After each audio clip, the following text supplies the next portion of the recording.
My name's Chris. I'm a recovered alcoholic. Can you hear me okay? No? How about now? Yeah. Okay, this is going to be a close encounter here. My sobriety date is 7/11 of 2010, and for that I'm truly grateful. I am just so blessed to be here. Thank you, Steve, for inviting me, Rhonda, and everybody that's been a part of this convention or this Roundup to get it all together. I know it's a lot of work, and a lot of stuff goes on behind the scenes, and if it wasn't for the service work from y'all, we wouldn't be able to have this. So thank you so much for that. Still need to... Okay. I just don't want to swallow this thing. All right, so... yeah, I'm an alcoholic. I'm also a lot of other things. Just out of the traditions, I'm going to keep this limited to... you're going to fix it for me. Thank you. I'm going to keep this... Oh, gosh.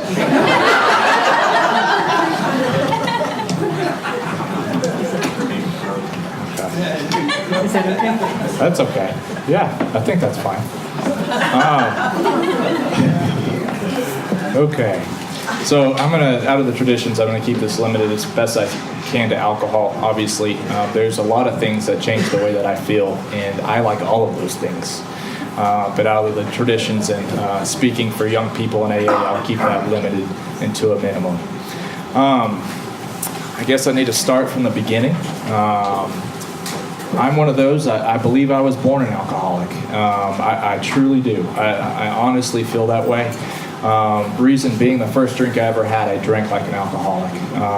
Before I ever picked up that drink, I experienced the spiritual malady that this book talks about on page 52.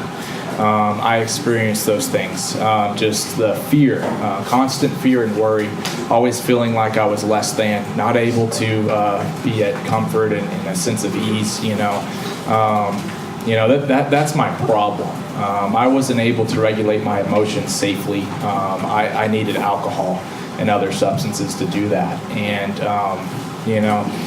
it's grace of God that I'm here today. And everything I talk about and it's all due my recovery and everything I went through. I can see how the loving hand of God was carrying me through every single step of that. And I'm so grateful. I'm so grateful.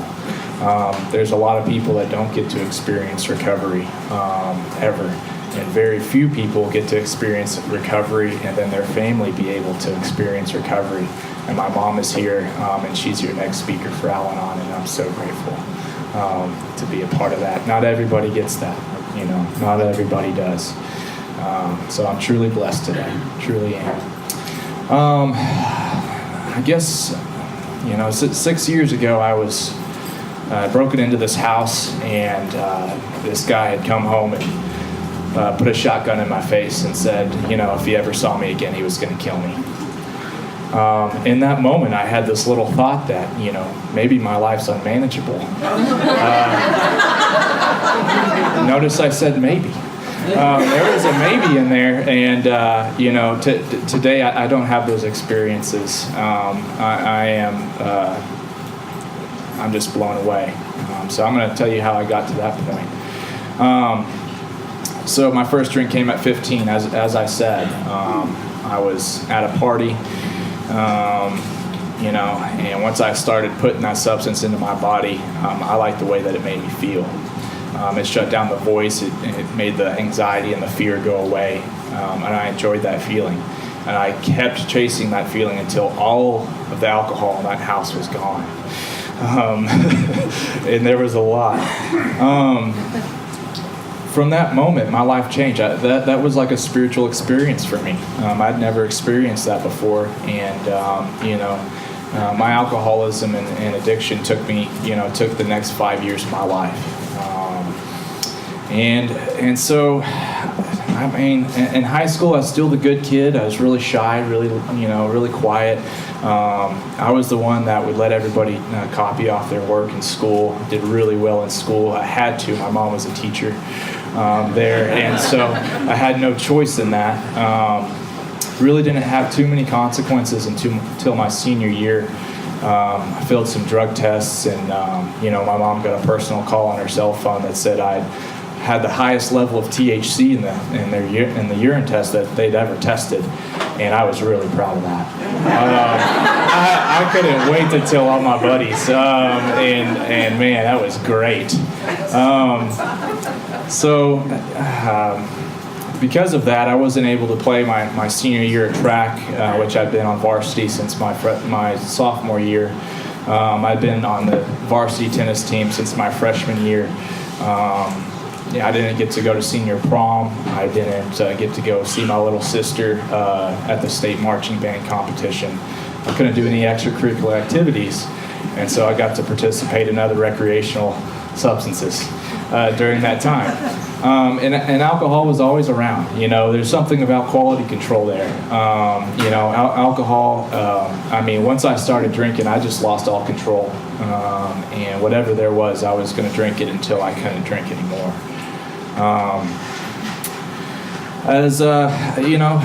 That experience there in high school, you would think a normal person would realize, wow, I'm already having consequences. This has only been going on for a few years. Maybe I should seek some help. My mom made me go to a therapist, and I told him exactly what he wanted to hear, and we're really good about that, we're really good, and, he's going to be fine. Yeah. Well, not really. Went to after high school, graduated 8th in my class, rigorous honesty. 8th in my class, and went to a University of North Texas in Denton. Pretty much had, after having one B on my high school transcript, I'm going to walk into college, things are just going to happen, Had pretty much the worst semester I think you possibly can have. I was arrested twice for drug possession. First time I got pulled over, and then the university hired a private investigator to monitor my actions for the next few months and busted me a second time. Nothing like calling your mom from jail. That's a special alcoholic experience.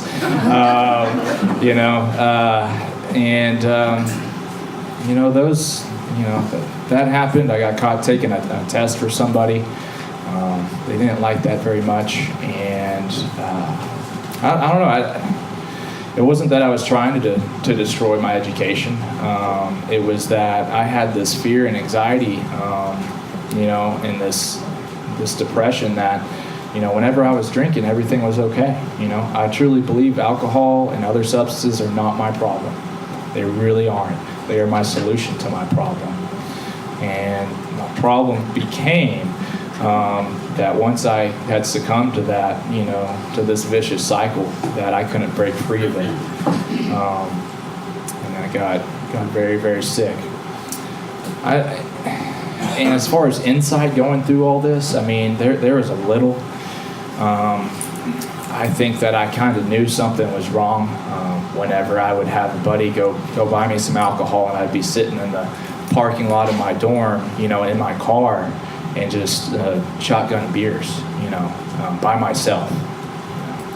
I thought maybe there was something wrong with this picture, but I didn't know. I didn't know how else to. I didn't know this program was here yet, and so it was a fun day at the university. All of these consequences had happened, and I called into the dean's office, and I sat down. And so I was living in the dorms. I was also working at the recreation center there at that university. And he said, "Okay, so you've got these charges, these tests. You're failing all of your classes. We're gonna let you finish up what left of the semester you have, this was at the end of the semester. Classes had just ended, so." Because they had pushed it back so I could finish the classes. But he said, all right, so starting now, you're kicked out of those dorms. You're never allowed to set foot ever back in one of our dormitories. You're fired from your job, and you're suspended from school for a year, and can't come back until you've been to some type of treatment program. And so in a matter of 10, 15 minutes, I'm unemployed. I didn't get to be a college dropout. I'm college kicked out, and I'm homeless. And a normal person in that moment would realize that, things have gotten out of hand. For me to deal with those emotions, I went and stole some university property and pawned it so I could go change the way that I felt. The insanity of this disease is, it's cunning, baffling, and powerful. And my addiction went on for another 2.5 years before I hit my breaking point, at least my first breaking point. I am going to talk about relapse. That's not part of everybody's story. It doesn't have to be a part of yours if this is your first time. I made some crucial, fundamental mistakes, and I'll explain that to you so that I hope other people don't make those same mistakes that I did in my attempts at recovery. So 2.5 years later, really bad just relationships. A girl I was with had a miscarriage. Later she filed a false assault charge against me. Normal drama. Regular relationship stuff. And, I somehow made it through the probation for those charges. And once I got off, it was back to the races. Finally, I don't know what it was. I had a moment of clarity when I realized that what I was doing was going to kill me and that I needed help. So I called my mom at like 11 o'clock at night. I'm 2.5 hours away, and I drive home and tell her, everything that's going on, and she just flips out. Flips out, doesn't know what to do. She took me to a clinic. They helped me get into a facility. I've actually been to more psych wards than substance abuse treatment facilities, so insanity. I got into my first detox/psych unit, and there was a guy there. He's one of us, and he was a nurse, and he helped me tremendously. I was in there, and I heard this the first time I heard this message. I can remember those guys. I'm in this place with all these crazy people. And these guys come in and they have these books with them, and they talk about Bill's story. They talk about Dr. Bob, and they talk about the hope and the message that this book carries. And I knew that moment that book was special, and that what they were talking about was important, and I needed to pay attention. So for those that carry messages into jails, into hospitals, into treatment centers, thank you. There's no telling where I'd end up if it wasn't for hearing that message at that time. So that definitely planted the seed. From there, I went to my first treatment center, and I was 20 years old. I got in there, and I just didn't fit in. I'm 20 years old, and they're telling me I'm an alcoholic. And I said, wait, I can't even legally drink yet. What are you talking about? I haven't even gotten started yet, this doesn't make any sense. And so I'd have this situation that would happen. I'd be sitting there listening and in these groups and lectures and be like, oh man, some of that makes sense. I identify with that. Maybe I am an alcoholic. And then the next day, they would say something else. I'd be like, wait, I can't relate with that. I'm not an alcoholic. And that would go back and forth for 45 days. That was my struggle. I could not fully concede to my innermost self that I was an alcoholic. The book says that this is our first step in recovery. All right. And I wasn't able to truly grasp that. And so thus the foundation of my recovery was weakened. I thought that I could drink and successfully when I got out. I just needed to stay away from the other stuff, So after treatment, I managed to get together about 7 months of half measures in this program, and you know what that avails us. So I made a big mistake. I'm not fully down with step 1. And then I figure out, if you put step 12 and step 1 together, we can get to 13. And, just kind of skip everything else. So I found this girl that was not even sober. She was one of us, but she wasn't even sober yet. So I had to carry this message that this book carries, so she ended up getting sober for a little while and then twisted off. And of course, after that happened, I was jealous that she got to go back, and so this is what I did. Honest to God, I planned a relapse. Okay, I planned a relapse for 1 weekend. I had 7 months sober. I was at this sober house. It just wasn't. They were giving me a hard time about this relationship. They were really getting on my nerves. So I was like, well, I'm gonna, go to Austin, just get all this out of my system, and then we'll be good, right? Come back Monday, at noon o'clock at the meeting. Walk back in, say, hey guys, I messed up. I'm sorry. Desire chip, and then hugs all around, right? Just give me a big hug and tell me everything's gonna be okay. And so went and took out a loan for this trip to Austin for 1 weekend. Took out a loan, got all my supplies ready, and went and had this little adventure, this little 1 weekend relapse. That weekend turned into 6 months of the worst 6 months of my entire life. If you would have put a gun to my head and said, are you going to come back, and pick up that Desire chip Monday, I would have said, yes, honest, swear to God, I'm going to do it. Something happened. Once I put that substance into my body, I cannot control the amount that I use. No matter what my intentions were, from that moment, I lost all control. And that went on for 6 months, and it took an act of God to get me back. I don't know if anybody's had the experience of having recovery and then losing it and dying to get it back. I picked up a dozen Desire chips during that time. I'd pick up Desire chip, go right back out. Didn't realize what I had until I lost it, and no matter how hard I tried, I couldn't get this thing back. A lot of things that people talk about is your yets, tell you to keep your yets. I lost a lot of those during those 6 months. It was a horrible experience. Step one from day one, step one experience. There's a thing about it though, just because I had a step one experience, I understand that I can no longer do this, doesn't mean that I'm going to stay sober, Just because I know what's wrong with me, this self-knowledge, that's not going to fix it. So I had this, for this 6 months, the substances I was using, the amounts and the toll that it took on my mind and body was pretty severe. Ended up getting mixed in with the wrong crowd, and the wrong people were looking for me, and ended up having a mental breakdown. My mom came and picked me up, and I wasn't making any sense, and it took me into the hospital for my second stint and places like that. And so during the time there, just the truth of the matter was I was in what's called a drug-induced psychosis.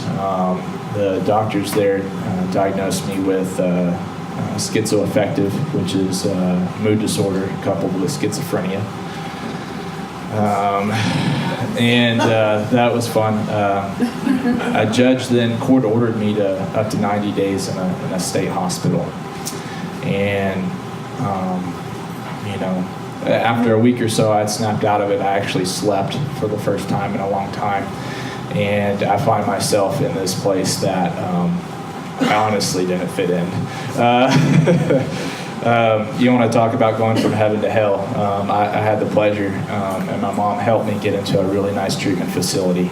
And a year later, I'm in this state hospital for 3 months, and it's not a pleasant place. It was horrible.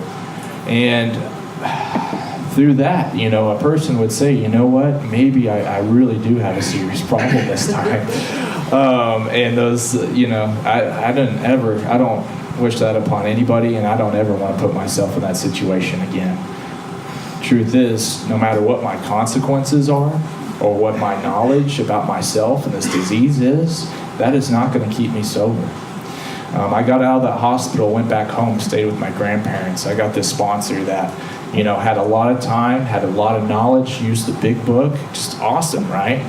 I was going to meetings, I was chairing meetings, I was doing service work, all the things that I need to do, My program of recovery consists of a unity, service, and recovery, okay? Those three things. Well, I made it another 7 months. This sponsor, he had this job where he'd travel out of town a lot. And, before we were going to work any steps, we had to go through the big book together. And that's great. I was like, heck yeah, man, let's do it.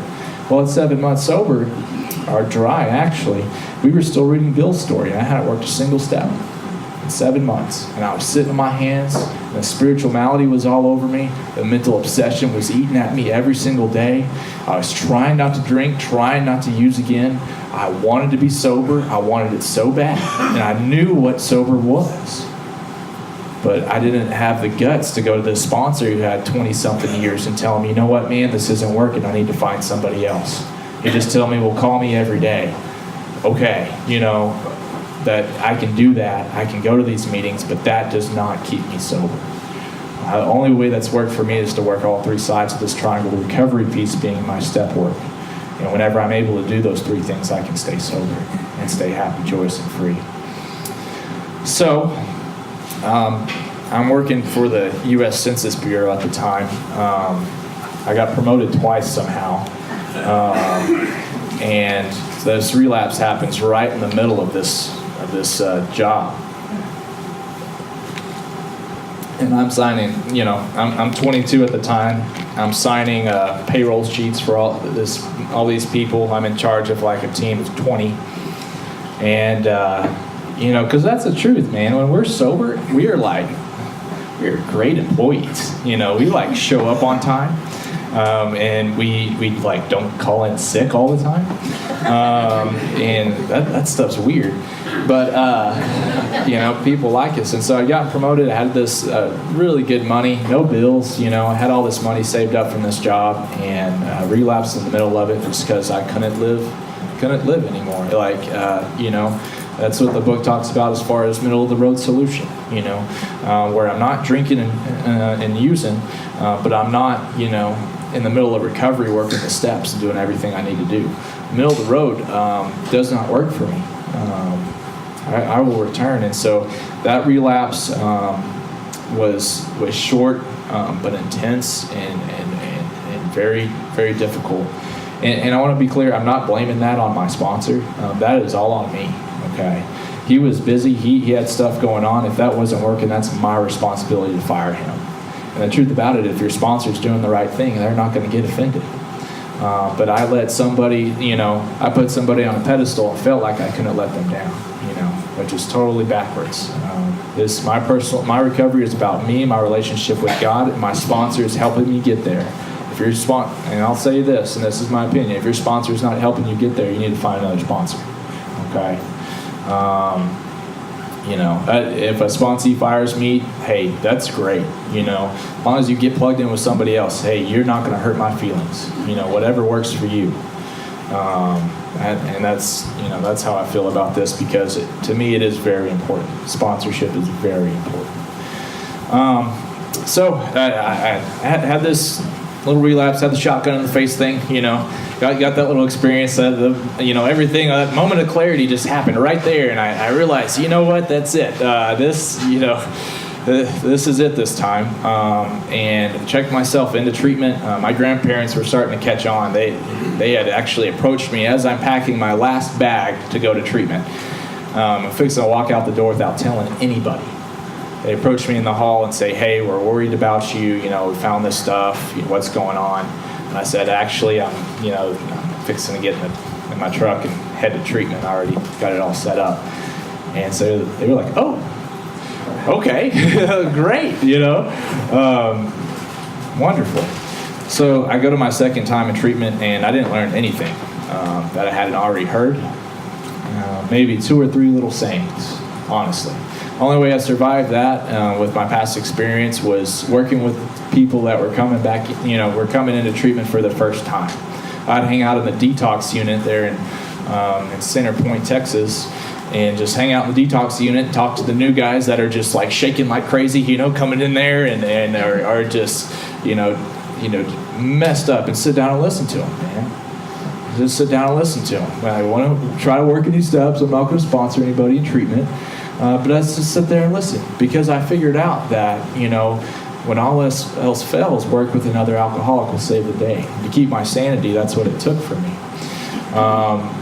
In treatment, there's this guy that came and spoke, and he's a little bit younger than me, and he had what I wanted.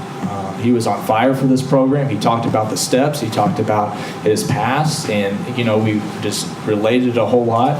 He had less than a year sober. He had 9 months sober, but I knew he had found a solution to this problem, and I was willing to do whatever he wanted me to do. And so I grabbed him up as my sponsor, and we started working the steps while I was in treatment. And I was scared of treatment. When my discharge date came, I was so scared because I had, been out in this area I was going back to in Kerrville, Texas. I'd relapsed there. And I was having to drive past a house that I would frequent quite often on the way to my sober house. And so I was scared, man, because there was a little bit of money left over from that job I had, and there was money in my pocket, and I was having to drive past this house, and I was throwing up the day I was discharging because I was so scared. Because I did not want to use again, but I knew I was absolutely powerless. That no matter how hard I tried on my own will, I will use and drink again if I don't find a solution. Things ended up happening to where a good roommate was going to the same sober house. They changed his discharge date, and he was my co-pilot heading home.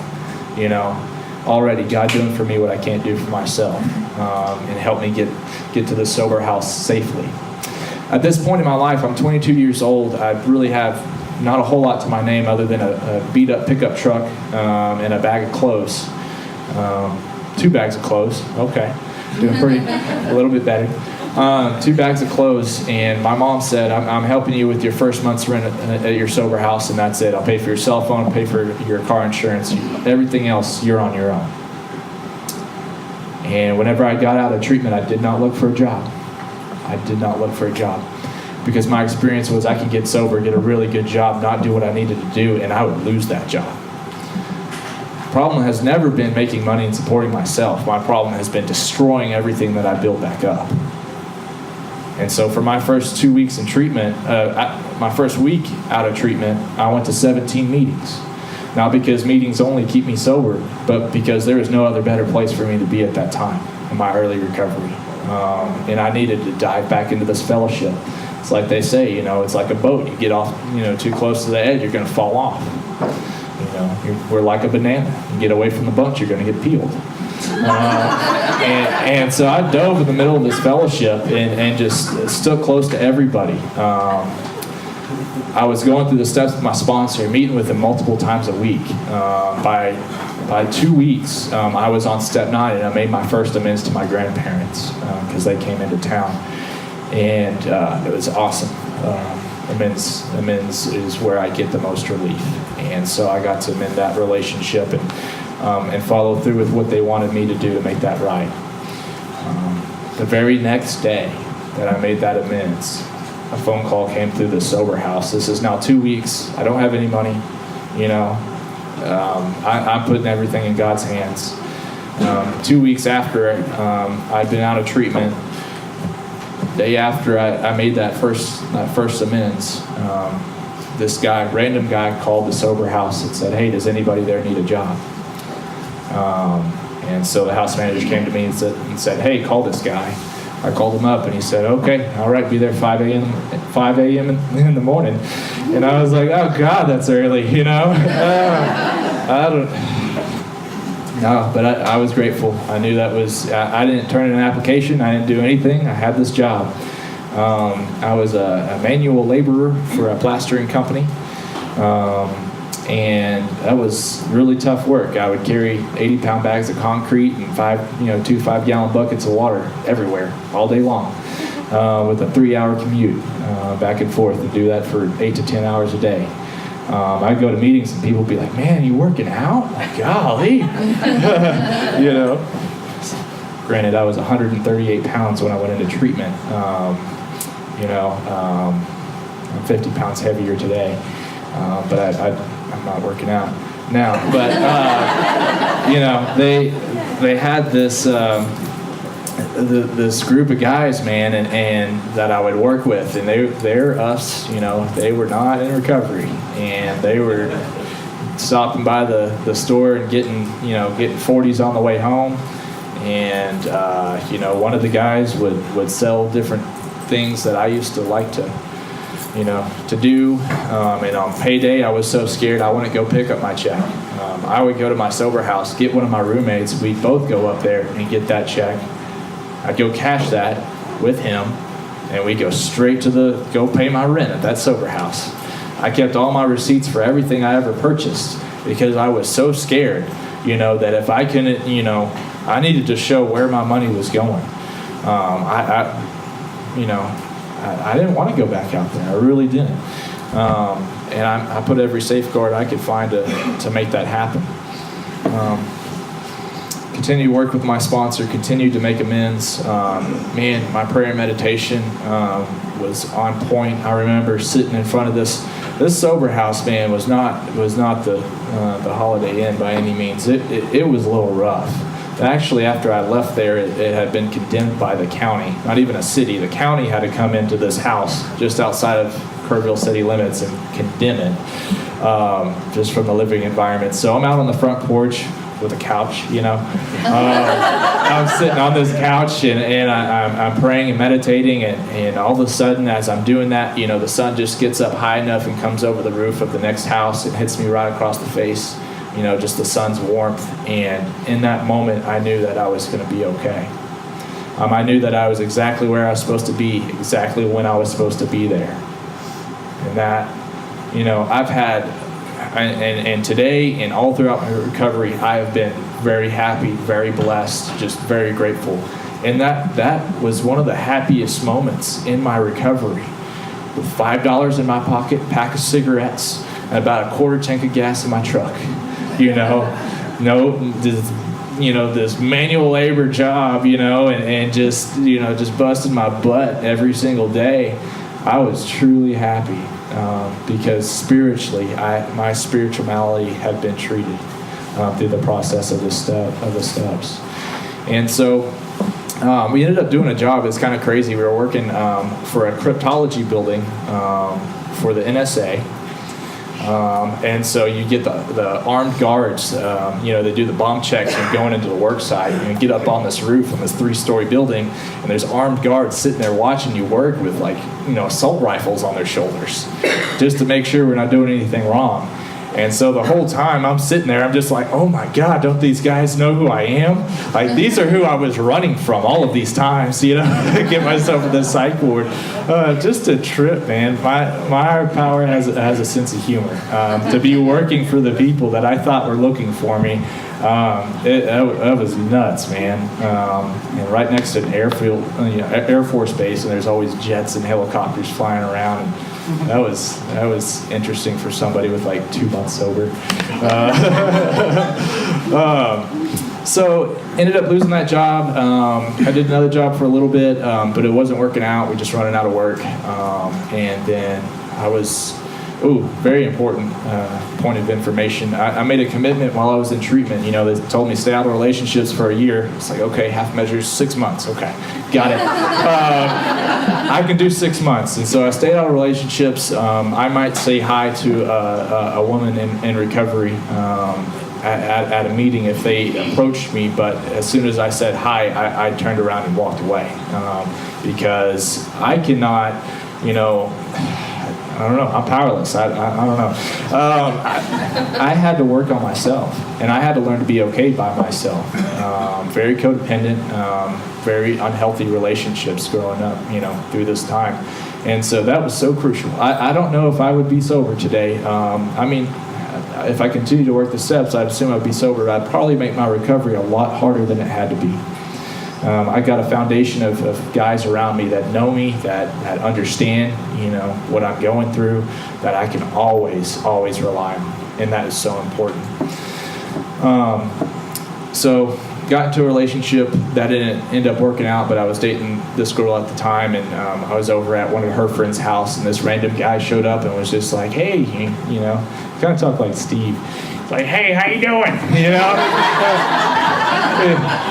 You need a job? I was like, yeah, I do need a job. He said, all right, well, why don't you come work for me? I had 7 months sober at this time. Again, lucky number 7, I don't know. 7 months sober at the time. He said, yeah, come work for me. I work at this treatment center here in Fredericksburg. I said, well, I know that facility. I take meetings out there. So I was taking meetings, going to a lot of meetings, taking meetings out to treatment centers all over the place there, all the time. And I was like, I know that place. I know y'all require a year sober. Like I appreciate the offer. I can't.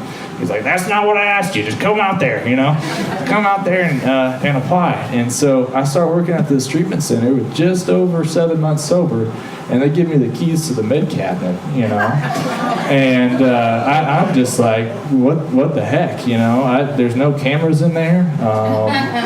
I count them, like I'm the one that tracks the med count, and that's a spiritual experience. People come in with all this good stuff, and I'm like, why are you coming in? You have all these things.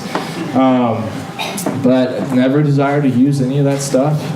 For me, the problem was removed. The obsession to drink, the obsession to use other things, I was good. I was internally happy. I had a sense of peace and ease. I had serenity. All these promises that this big book talks about had come true for me. And I didn't want to change the way that I felt anymore because I was okay. And so, worked at that treatment center. I had that guy that talked weird, and I can break his anonymity. His name is Scott Boyce, and he had been to over 20 different treatment centers, and he had gotten sober. He passed away with about 5 or 6 years sober due to the ramifications of his addiction and alcoholism, and died sober. But that man was a mentor to me as well as many others. They encouraged me to pursue working in that field. I started part-time on the weekends, working overnights. I went to school. I started doing lectures during the day, working during the day, and within a year of working there, I had my own office, and I was a counselor. And I was working with cats that was just as sick and crazy as I was, They tell us, only the sick ones work in the treatment centers, Check, got that. And so I started doing that, and I want to make it clear, that field I don't think is for everyone. Just because we're sober doesn't mean that's what we're called to do. Working with alcoholics in a treatment center and getting paid is not what keeps me sober today. That's not part of my recovery program. That is not anything that I contribute to helping me stay sober today. I feel that, I originally went to school for engineering. I feel that the way things lined up and how everything has worked out, God called me into this field. And also I was pissed off at a bunch of normies trying to tell me, to talk about how I feel and not talking about, recovery. So a little resentment, and then coupled with God's calling, I have pursued this as my career. After being there for 2.5 years, I met who is now my wife. I got 13th stepped by my wife. She had like 3 years, guys, and I just had a measly 18 months. And she 13-stepped me. And it was the first healthy relationship I've ever had in recovery. And, so we've been together for a little while. We decided, I need to continue my education. Came out here to Texas Tech, moved to Lubbock. And it's been an awesome experience. We've been here close to 3 years now. And it's hard to change recovery, environments and to meet all new people.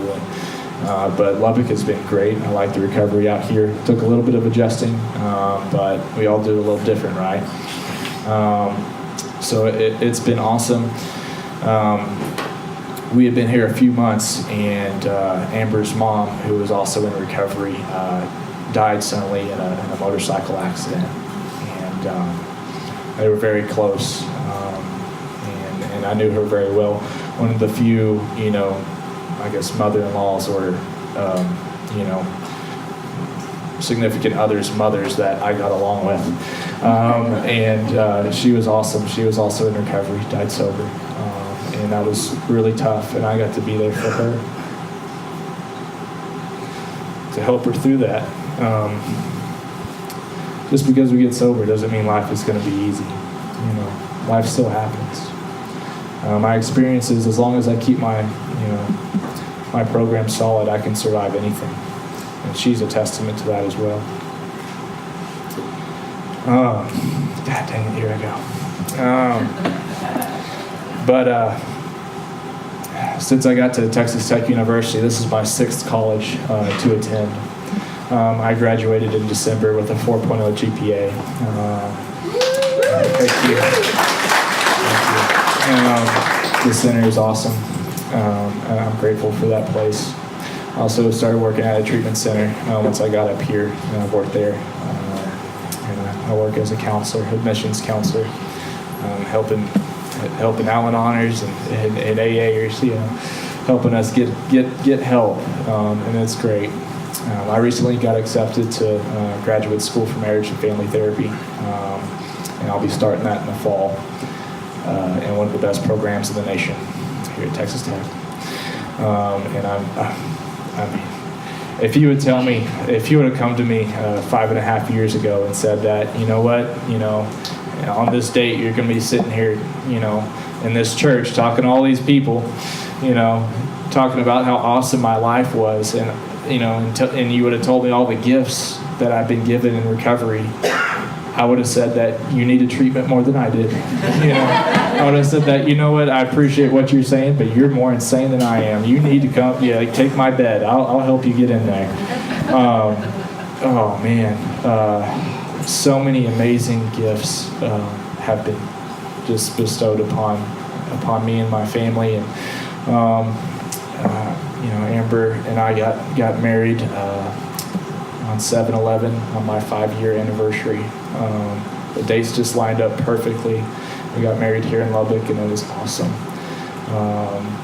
Just the blessings, man. We got to go spend 2 weeks in Greece and meet a whole half of my family I've never met before, and just sitting out there, just soaking it in, and just acknowledging, people like me, alcohol, people like us, there's so few of us, to be able to experiencing all of these amazing things in life, and sitting there sober, smoking a cigar on this beach, on this little island, man, what a gift. What a gift. So grateful today. Almost running out of time. My mom has been very involved in Al-Anon, and has helped me tremendously through this journey, even when I wasn't doing well, and that helped me, having that family support. My wife has supported me. If I had to encapsulate, or just kind of figure out what was my motto as far as my recovery goes, I would look at page 14 and 15. I should use that bookmark y'all gave me. It says here, for if an alcoholic failed to perfect and enlarge his spiritual life through work and self-sacrifice for others, he could not survive the certain trials and low spots ahead. If he did not work, he would surely drink again, and if he drank, he would surely die. Then faith would be dead indeed. With us, it is just like that.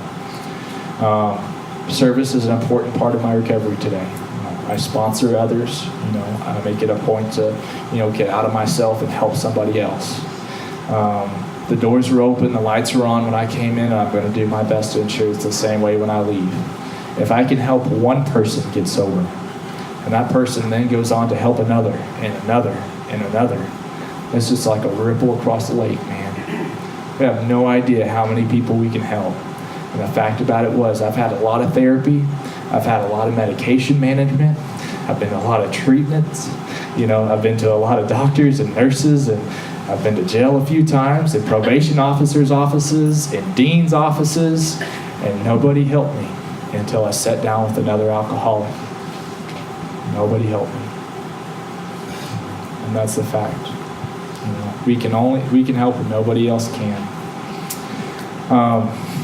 I came from a very dark place in my addiction and alcoholism. I saw a lot of horrible things and did a lot of terrible things. I'm not grateful for that today. I'm not grateful that happened, but I am grateful for the life that I have and the ability to help others through those past experiences. One saying I like a lot, it says that, sometimes the brightest light comes from the darkest places. And we get to be that light because of our past.